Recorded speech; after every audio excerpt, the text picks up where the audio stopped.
নবদ্বীপ বিধানসভা এলাকায় আবারও বিরোধী দলে ভাঙন। নবদ্বীপ বিধানসভার চরস্বরূপগঞ্জ গ্রাম পঞ্চায়েতে বিজেপির পর এবার সিপিএম পঞ্চায়েত সদস্য ও তার স্বামী সিপিএম কর্মী যোগ দিল তৃণমূল কংগ্রেসে। বুধবার সন্ধ্যায় চরস্বরূপগঞ্জ আঞ্চলিক তৃণমূল কংগ্রেসের দলীয় কার্যালয়ে নবদ্বীপ পৌরসভার পৌরপতি বিমান কৃষ্ণ সাহার উপস্থিতিতে তার হাত থেকে দলীয় পতাকা তুলে নিল সিপিএমের পঞ্চায়েত সদস্য মিসরুব্বা বিবি ও তার স্বামী মাহমুদ হোসেন।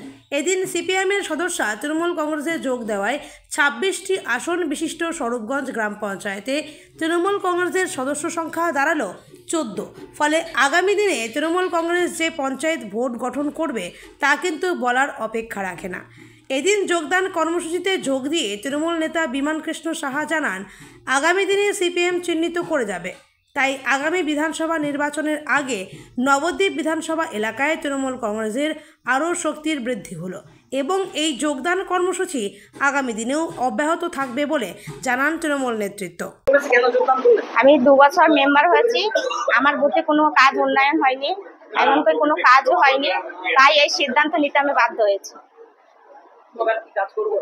হ্যাঁ, আমি এবারে এই ইয়েতে নেমে আমি যে গ্রামের যে উন্নয়নগুলো করার দরকার সেগুলো আমি যেন করতে পারি। আমার নাম মিসরুব্বা বিবি।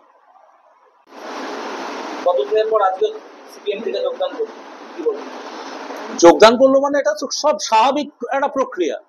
মানুষ কাজ করতে চায়, যারা নির্বাচিত হয়েছে তারা মানুষের কাছে, জনগণের কাছে দায়বদ্ধ, তারা মানুষকে পরিষেবা দিতে চায়। কিন্তু সেই পরিষেবাটা যদি তাদের দলের লোকেরা না দিতে দেয়, স্বাভাবিকভাবেই তারা তাদের ভিন্ন মত পোষণ করতে বাধ্য। তারা মমতা বন্দ্যোপাধ্যায়ের আদর্শে উদ্বুদ্ধ হয়ে তাদের প্রকল্পগুলো সাধারণ মানুষের কাছে পৌঁছে দিতে তারা দলবদল করেছে, তৃণমূল কংগ্রেসে এসছে, তারা স্ব ইচ্ছায় এসছে। স্বাভাবিকভাবে এই ঘটনা আমরা পরপর জানুয়ারি মাস থেকে আজকে ৪ মেম্বার জয়েন করলো তৃণমূল কংগ্রেসের স্বরূপগঞ্জ অঞ্চলে। আপনারা অপেক্ষা করুন, আরো অনেকে তারা যোগদান করবে তৃণমূল কংগ্রেসে। মমতা বন্দ্যোপাধ্যায়, অভিষেক বন্দ্যোপাধ্যায়ের আদর্শে, আমার নেতা নন্দ শাহ, বিমান শাহর আদর্শে উদ্বুদ্ধ হয়ে তারা যোগদান করবে। এটা স্বাভাবিক প্রক্রিয়া।